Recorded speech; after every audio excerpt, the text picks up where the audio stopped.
Welcome to DLS's Instructor Training Series, Developing Reading Skills, Part 2, Engaging with Authentic Sources at Every Level. Here are the objectives for today's session.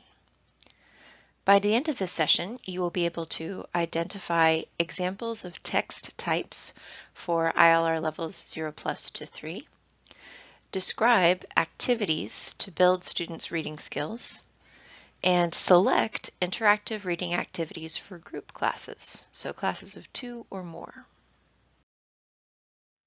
Let's begin with a quick recap from Reading Skills Part 1. When we read in our L1, we use a variety of different reading skills. Here are the 4 that we discussed in Reading Skills Part 1. Skim or gist reading, which is reading for the main ideas.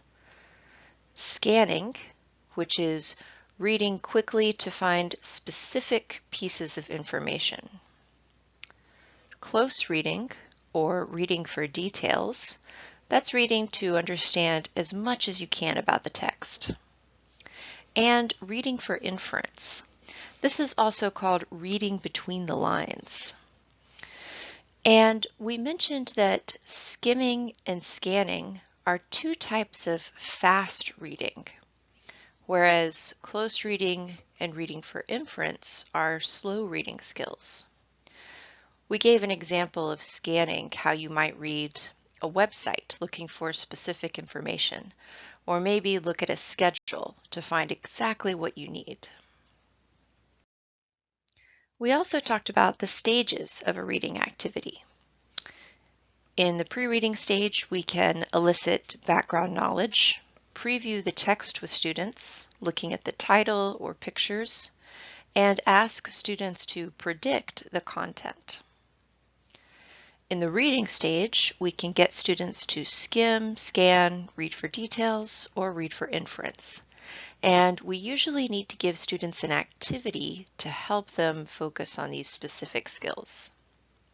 Finally, in the post-reading stage, students get to respond to or apply and extend what they've learned from the text. In this section, we'll look at authentic sources for different proficiency levels. The reading activities here involve minimal preparation from the teacher, and many of them can be adapted to a variety of reading texts. One thing to keep in mind when selecting reading materials for your students at different proficiency levels is that you want to select materials that are both at your student's current proficiency level, but also at the next proficiency level in order to push them to get into that next level. So for example, if you have a student who's a level 1, you will provide them some texts that are at a level 1, but you'll also give them some texts that are at a level 2. So one thing to keep in mind here is that the activity you give students is really crucial because it sets an achievable comprehension goal. So a good rule of thumb is that if you give students a text that is difficult for them, then you'll give them an easier comprehension activity with the expectation that they won't understand everything in that text, but they'll still have a feeling of accomplishment because they'll be able to complete the activity that you have set for them. And then, of course, if you have an easier text, you can give students a more difficult activity with the expectation that they'll be able to understand more. What kind of text types are good for ILR 0+ for novice learners? First, we should remember that texts for students at this level should be short, so at the word, phrase, or sentence level. And it's really important that there should be a lot of visual support. There should also be an activity, and this will set an achievable comprehension goal for the student. This will show the student that they don't need to understand everything in the text, but they just need to understand enough to complete their activity. This will give the student a feeling of accomplishment, even if they don't understand all of the words in the text. So some examples of text types that are good for novice learners are shopping websites, for example, furniture, clothes, food, and travel websites. So here we can see an example from the Chinese website Taobao. We can see how the text is short, so we can see words and phrases here, and there's lots of visual support. Now, let's look at some example activities for 0+ learners. Here's one example, furniture shopping. The scenario for the student is that he or she needs to buy essential items for their new apartment in the target region. And the teacher here has specified that they should buy items for their living room and their kitchen. The student's budget is 15,000 Turkish lira. And the task is the activity is to make a list and then show the instructor what the student bought and how much they spent. So here you can see that this is the IKEA website, which is available in many different languages. And here the student would complete this task by going to the category that they want to shop for and then selecting the items that fit their budget. So this is a good choice for 0+ learners because there's a lot of visual support here, and the text is in words or phrases, so it should be comprehensible for novice students. This kind of activity will help students develop their scan reading skills. So as we said earlier, scan reading is when you are looking for specific information. So the student will look over the website quickly and look for home furnishings. And so they're looking for specific information here.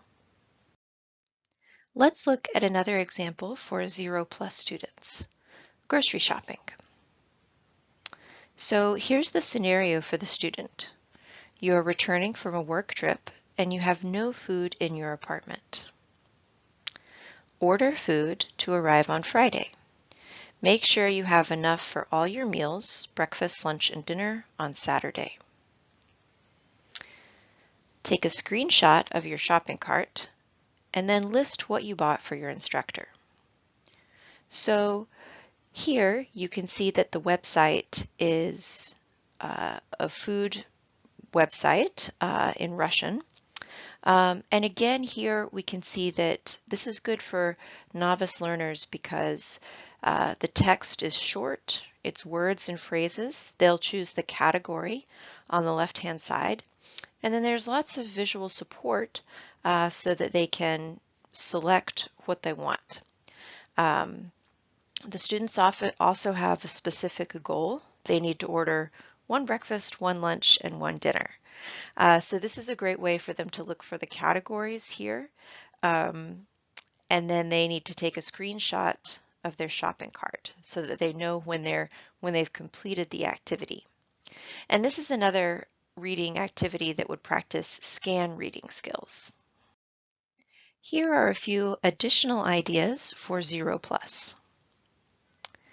Students can shop for clothes, household items, gifts, and they can reserve train or bus tickets.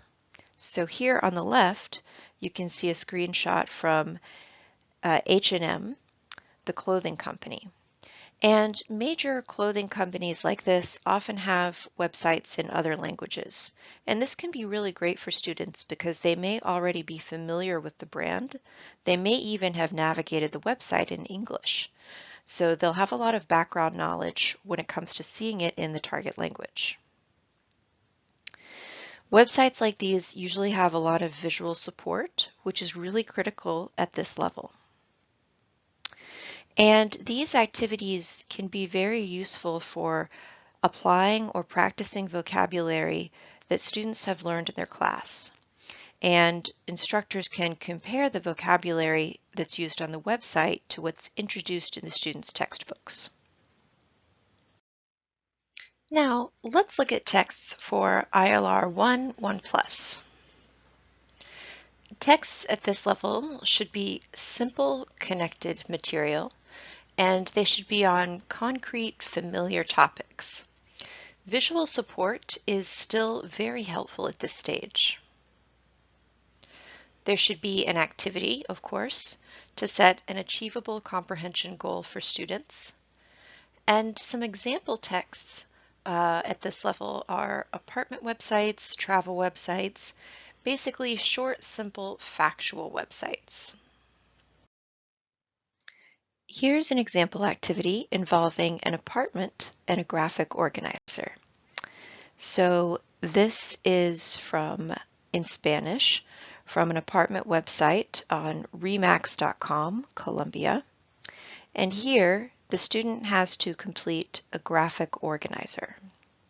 So this task is in Spanish, and you can see here that it says things like is located in, comes with, is close to, square footage, and then has a section for what I like.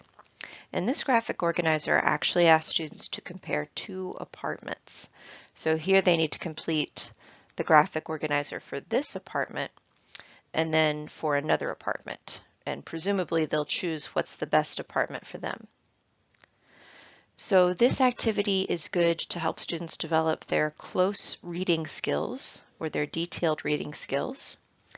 And it's good for level 1, 1+ because it's on a familiar concrete topic, and websites like these often come with a lot of visual support. So there's usually pictures of the apartments and sometimes floor plans. And the text is also at paragraph level, so it's not too long for 1, 1+. Let's look at another example here. So this is a travel website with comprehension questions. So this is from Lonely Planet, and you can see the description here. And then the task here is students have to answer these comprehension questions. So these are in Italian, and it has questions like, when was it built? What interesting history does it have? Would you like to visit it? Why or why not? So again, this is a good choice for level 1, 1+ students because there's a lot of visual support. Students can look at pictures. And it's not too long, so it's a short paragraph. And students will hopefully have some background knowledge here, perhaps. Now, let's look at text types for ILR 2 to 3. So at this level, text should be multi-paragraph, and they should be factual for level 2 and abstract opinion-based for ILR 3. Students should complete comprehension and discussion activities in the target language at this level. And at this level, we also want students to think critically and build their knowledge about the target region.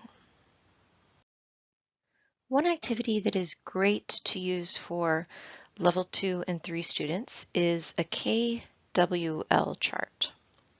So for a KWL chart, students first tell you what they know about the text or what they know about the topic.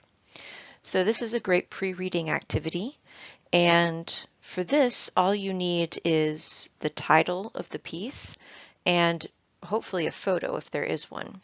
And here students would tell you what they know about the situation.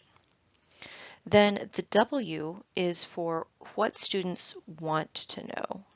So here in the chart, before they read, they'll write 4 or 5 questions that they want to know about this topic. Then students read and answer their questions, and then in the chart, they write what they learned. So here, for this topic, students might fill out a few things that they know about this topic. They might know that there was a political crisis in 2019 in Bolivia. And then here, they might write several questions that they want to find out as they read. It's important that students write the questions down before they read the text so that they have a reason to read, and that sets a comprehension goal for them. So one of the great things about a KWL chart is that it is really flexible for a variety of texts, and it can be used for listening or for reading. It also really comes with a built-in structure. So you start out with a nice pre-reading activity, then the comprehension goal is student generated, and then it has a great post-reading section. So this is really a great activity that involves minimal preparation for the teacher. Another good activity for ILR level 2 or 3 is for students to draw a timeline. So here the example is the students will read an article about the Arab Spring and will draw a timeline of the main events of the Arab Spring. So students might write the date and then just briefly what happened on that date. After they've created the timeline, the student can use it to summarize the key events for their teacher. So a timeline works really well for level 2 students when they're working with understanding narratives, and can work really well with sequences of events. And then as a general rule for ILR level 2, you really can't go wrong with focusing on comprehension questions. So for level 2, when students are still working with fact-based texts, you can always ask the 5 WH questions. So that's who, where, when, what, and why. And these can work well with a very wide variety of texts. You can put them into the target language, and again, this involves minimal preparation from the teacher, but can be a really helpful guide for the student in extracting the main information and in staying in the target language. So these work well for a wide variety of texts. And then for level 3, you can cover the comprehension element for a text with the 5 WH questions, and then you can add on critical thinking questions. So those are questions like getting the student to identify the writer's purpose, asking them to evaluate the evidence that's given, or consider what evidence is perhaps not given. So reading between the lines or thinking about what's not stated in the text.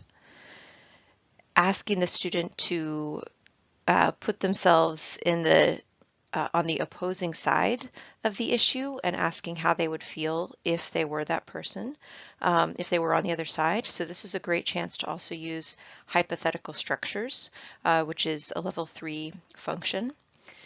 Asking the students to consider who's affected by this issue, so to think beyond the text. And then asking the student, if this applies to the issue in the text, to think about what is the outcome, what was the outcome, or to speculate about what will be the outcome. And then, of course, you can also ask them to speculate how things could have been different or how things might be different. And again, this is a great chance for students to use hypothetical structures, which is really important for level 3. In this final section, we'll look at reading activities for group classes, so classes of 2 or more. A great activity to do with a group class is jigsaw reading. And this works with 2 or more students. And the instructor takes a reading text and divides it into 2, and then gives half to each student, and they read their half independently. Then the students come back together and summarize their text for each other. So basically they each have one piece of the puzzle, and then when they retell, they put their puzzle pieces together, and that's the jigsaw. So let's look at an example. Here's the original text that the teacher starts out with. And then you can see here the teacher divides the text into two, and they give part one to student A, and then the second part goes to student B. So students don't see each other's parts, they only see their parts. They only have one piece of the puzzle. Now, when students put the text together, so put the jigsaw together, it should involve some negotiation of meaning. So if the students have each read part of a text, they'll need to summarize it for each other, but they should also ask and answer each other's questions so that they can get the whole picture, so that they can understand the whole text. So the final phase of this activity should involve students asking each other questions as they figure out the whole text. So a jigsaw reading is a great activity for a lot of reasons. One reason is that it's a very interactive activity and it's naturally communicative because students have a reason to talk to each other and a reason to listen to each other. They're trying to figure out the whole text and get all of the information. It also is a great integrated skills activity. So students have to read in this activity. They also have to speak. They have to talk to each other. And they have to listen. They have to listen to each other. So this activity really provides a reason for students to use all three skills for a communicative purpose in an interactive way. So it's a really excellent activity, really beneficial for students. Let's look at a few adaptations of it. So a jigsaw will work really well with narratives, with factual events, or with viewpoints. So you might have two eyewitness accounts of a crime or a political event or something like that. With higher level students, you can divide the same text as with a classic jigsaw, or you can have students read different opinions of the same event or different opinions about the same political figure. So if there's an event in the target region, you can have one student read an opinion piece that's positive about this event, and the other student read an opinion piece that's negative about this event. Students read their pieces independently, and then they come together and summarize them.